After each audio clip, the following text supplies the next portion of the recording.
Hi hello good morning. నిన్న afternoon match చూసే ఉంటారు.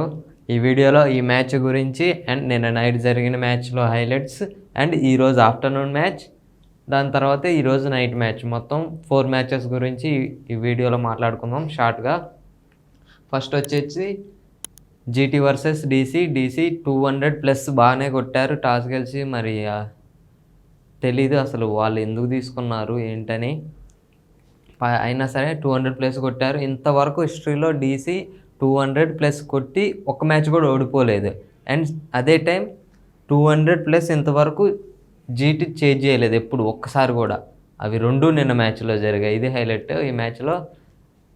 వీళ్ళ బ్యాటింగ్ విషయానికి వస్తే అందరూ డబల్ డిజిట్స్తోనే ఆడారు. ఒక పోరెల్ తప్ప, పోరెల్ ఒక్కడు 18 రన్స్. ఆ తర్వాత మిగతా ప్రతి ఒక్క ప్లేయర్ ఆ 25-30 రన్స్ పక్కా 25+ కొట్టారు. అందరు 30+ రన్స్ యాడ్ చేశారు కాబట్టి ఆ 200 వచ్చింది మార్కు. అది వాళ్ళకి చాలా ప్లస్ అయింది. అందరూ మంచిగా ఆడారు. ఒక స్టబ్స్ కూడా బాగానే ఆడిండు అందరూ. బౌలింగ్ విషయానికి వస్తే కొంచెం మరి ఆ స్టార్క్ లాస్ట్ మ్యాచ్లో వేసినంత ఎఫెక్టివ్ కనపడలేదు. అలా ఎందుకు అనిపించిందంటే వీళ్ళ నిన్న వీడియోలో మాట్లాడుకుంటే వీళ్ళ టాప్ ఆర్డరే మెయిన్ అని మాట్లాడుకున్నాం. నిన్న కూడా అదే జరిగింది. గిల్లు రన్ అవుట్ అయ్యిండు, అది మిస్కమ్యూనికేషన్, వాళ్ళిద్దరికి రన్ అవుట్ అయ్యిండు. ఆ తర్వాత సాయి సుదర్శన్ అవుట్ అయ్యిండు. నెక్స్ట్ ఉంది ఎవరు, మిగతా బ్యాటర్స్ వాళ్ళు ఎలా అంటే 10 బాల్స్లో 15 రన్స్ లేదా 5 బాల్స్లో 20 రన్స్ ఇలా ఫాస్ట్గా కొట్టే ప్లేయర్సే అందరూ. రదర్ఫోర్డ్, తెవాతియా, షారుఖ్ ఖాన్ అందరూ ఫాస్ట్గా ఆడే వాళ్ళు ఉన్నారు. కానీ ఆ వికెట్ పడ్డ తర్వాత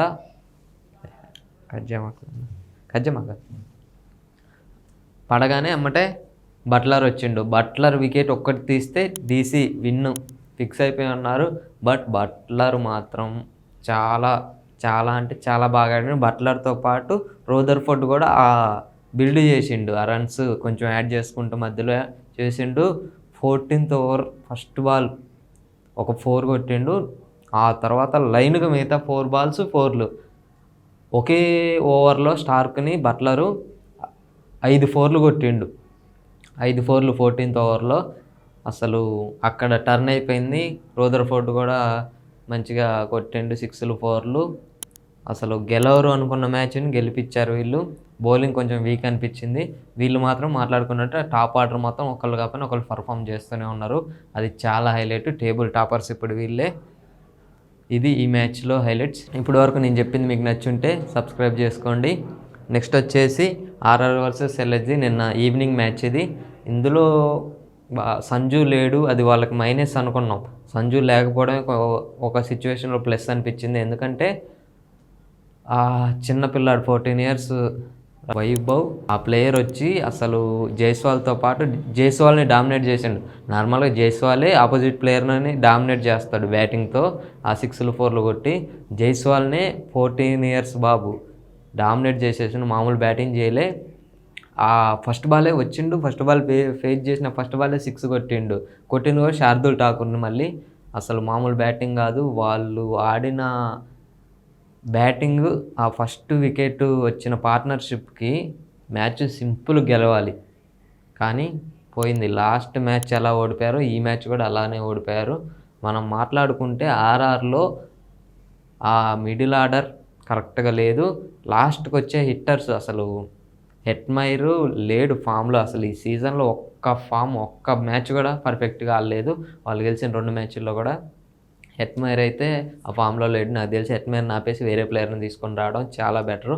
లాస్ట్ మ్యాచ్ ఉంది వాళ్ళిద్దరే సేమ్. లాస్ట్ ఓవర్ 9 runs కావాలి, సూపర్ ఓవర్ వచ్చింది. ఈ మ్యాచ్లో అయితే సూపర్ ఓవర్ కూడా రాలేదు. 2 runs తేడాతో విన్ అయిపోయారు ఎల్ఎస్జి. చాలా అంటే చాలా బౌలింగ్ మాత్రం సూపర్ వేశారు వీళ్ళు. ఫస్ట్ వికెట్ వరకు వీళ్ళ చేతిలోనే ఉంది. ఫస్ట్ వికెట్ వరకు కూడా 18వ ఓవర్ ఎలా అయితే బౌలింగ్ వేశారో, ఆ తర్వాత 19వ ఓవర్ 20 ఓవర్లో 6 runs, 6 బాల్లలో కావాల్సింది 9 runs, అవి కూడా కొట్టలేకపోయారు. ఆర్ఆర్ అయితే చాలా పూర్ ఫామ్ కనపడుతుంది. ఆ ఓపెనర్స్ నుంచి స్టార్ట్ వచ్చినా సరే కొట్టలేకపోతారు. హిస్టరీలో చూసుకుంటే జైస్వాల్ 60+ runs కొడితే ఆర్ఆర్ ఒక్క మ్యాచ్ కూడా ఓడిపోలేదంట. లాస్ట్ మ్యాచ్ 75 కొట్టాడు, ఈ మ్యాచ్ 74 కొట్టారు, అయినా ఓడిపోతారు. ఎందుకంటే ఆ ఫినిషర్లు కరెక్ట్గా లేరు ఆర్ఆర్లో. ఇటువైపు చూసుకుంటే బౌలింగ్ మాత్రం చాలా బాగా వేశారు. ఆ చిన్న పిల్లాడు కూడా మంచిగా ఆడిండు. వీళ్ళ బౌలింగ్కి నచ్చింది నాకు అది. ఎందుకంటే దిగ్వేష్ అసలు ఏ బాల్ వేస్తాడో తెలీదు అక్కడ పిచ్ మీద పడే వరకు కూడా. అలాంటిది వాళ్ళని కూడా బాగా ఆడారు. బ్యాటింగ్ విషయానికి వస్తే పురాణ్ ఆడలేదు. నిన్న మనం మాట్లాడుకున్నాం, ఒక ముగ్గురు వాళ్ళ దాంట్లో మార్ష్, పురాణు, మార్క్రమ్ ఎవరైనా ఆడతారు అని అనుకున్నాం, అదే జరిగింది.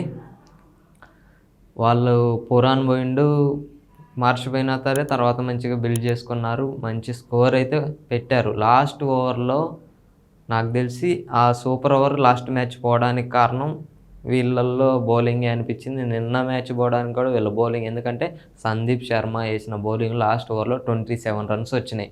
కొట్టింది అబ్దుల్ సమద్ మళ్ళీ. దానివల్ల మ్యాచ్ టర్న్ అయింది. వీళ్ళకి ఛాన్స్ వచ్చింది గెలవడానికి. మంచిగా ఆడారు. మంచి మ్యాచ్ అయితే చూసాం. లాస్ట్ బాల్ వరకు కూడా థ్రిల్లర్ మ్యాచ్ అయితే చూసాం. యంగ్స్టర్కి మంచి ఛాన్సెస్ రావాలి, మళ్ళీ మంచిగా ఆడాలని అనుకుంటున్నాను. నేనైతే బాగా ఆడండి, ఇంప్రెస్ చేసింది నన్ను అయితే. ఇది ఈ మ్యాచ్లో హైలైట్స్. నెక్స్ట్ మ్యాచ్, ఈరోజు మ్యాచ్ గురించి ప్రివ్యూలు మాట్లాడదాం. ఈరోజు ఆఫ్టర్నూన్ మ్యాచ్ వచ్చేసి రివెంజ్ మ్యాచ్. ఇది ఈ రోజు నుంచి 7 days రివెంజ్ వీక్. ఇది మొన్న మనం చూసాం, నిన్న కాక ముందు అంతకు ముందు రోజే పంజాబ్ వర్సెస్ ఆర్సీబీ మ్యాచ్ చూసాం. వర్షం కారణంగా 14 overs పెట్టారు. ఆర్సీబీ బ్యాటింగ్ చేయలేకపోయారు, అవుట్ అయ్యారు. వీళ్ళు సింపుల్ చేజ్ గెలిచేశారు. ఇప్పుడు వాళ్ళకే మళ్ళీ ఈరోజు ఆఫ్టర్నూన్ మ్యాచ్ ఉంది. ఆఫ్టర్నూన్ మ్యాచ్ నిన్న చూసాం, జీటీ వర్సెస్.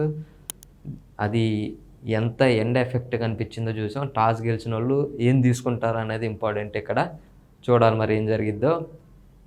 ఖచ్చితంగా కోహ్లీ ఈరోజు బాగా ఆడాలని చూస్తాడు. సాల్ట్ కూడా లాస్ట్ మ్యాచ్ కొంచెం మిస్ అయింది, బట్ ఈ మ్యాచ్లో గెలవాలని చూస్తారు. ఎందుకంటే హోమ్ మ్యాచ్ కాదు కాబట్టి వీళ్ళకి అవే మ్యాచెస్ గెలుస్తారు. అదే కంటిన్యూ చేస్తారా లేరా చూడాలి. పంజాబ్ ఇస్తే వాళ్ళు మంచి స్ట్రాంగ్ టీము, బాగా ఆడుతున్నారు. బ్యాటింగ్ మిస్ అయితే బౌలింగ్ మిస్ అయిన బ్యాటింగ్ కవర్ చేసుకుంటున్నారు. దాన్ని చూసాం, 111 కొట్టి కూడా దాన్ని డిఫెండ్ చేసుకున్నారు. కాబట్టి అది వీళ్ళ నుంచి కనబడుతుంది. మంచి మ్యాచ్ ఈరోజు ఆఫ్టర్నూన్ మ్యాచ్ చూడబోతున్నాం. వీళ్ళకి ఇంపార్టెంట్, గెలవాలి ఖచ్చితంగా. గెలిస్తే ఆ ప్లేఆఫ్స్ పోవడానికి ఛాన్సెస్ ఇంకా పెరుగుతాయి. మిస్ అయితే మళ్ళీ కష్టమైపోద్ది. ఏం జరిగిద్దో మాత్రం ఈరోజు మ్యాచ్ చూసి, ఈ మ్యాచ్ రివ్యూ రేపు, హైలైట్స్ రేపు మాట్లాడుకుందాం. ఇది ఈ మ్యాచ్ గురించి. ఎవరు గెలుస్తారని మీరు అనుకుంటున్నారు కామెంట్ చేయండి. ఇంకో మ్యాచ్ వచ్చేసి ఈరోజు evening match, MI versus CSK. 5 trophies ఉన్నాయి ఇద్దరికి. చూడాలి. సిఎస్కే కొంచెంగా చాలా లోలో ఉన్నారు, బట్ ఆ చేంజెస్ చేసుకున్నారు. కొత్త ప్లేయర్స్, ఇప్పుడు ఎంఐలో ఓల్డ్ ప్లేయర్ సంథింగ్, ఆ ప్లేయర్ని కూడా తీసుకున్నారు. మిడిల్ ఆర్డర్ ఎలా ఆడతారు, తెలుగు ప్లేయర్స్, ఇందులో తెలుగు ప్లేయర్ ఉన్నాడు, ఇప్పుడు ఇందులో తెలుగు ప్లేయర్ ఉన్నారు. వాళ్ళు ఎలా ఆడతారో చూడాలి. ఎంఐ అయితే మంచిగా 2 మ్యాచ్లు గెలిచి వస్తున్నారు కాబట్టి ఆ పాజిటివ్ వైపుతో ఉంటారు. నెక్స్ట్ ఏంటంటే హోమ్ గ్రౌండ్. లాస్ట్ మ్యాచ్ చూసుకుంటే ఏంటంటే ఎస్ఆర్హెచ్కి బౌలింగ్ పిచ్ ఇచ్చారు, స్లో పిచ్ ఇచ్చి వాళ్ళ మీద ఆ మైండ్ గేమ్ ఆడి మంచిగా గెలిచారు. ఎందుకంటే ఎస్ఆర్హెచ్కి బ్యాటింగ్ కాన్ఫిడెన్స్ ఎక్కువ ఉంటుందని బౌలింగ్ పిచ్ ఇచ్చి అది గెలిచారు. బట్ వీళ్ళకి బౌలింగ్ పిచ్ ఇవ్వరు, ఎందుకంటే బౌలింగ్ చాలా బాగుంది కాబట్టి. నాకు తెలిసి బ్యాటింగ్ పిచ్ ఇచ్చి ఎక్కువ రన్స్ కొట్టాలనే చూస్తుంది ఎంఐ. అదే జరిగిద్దని నేను అనుకుంటున్నా.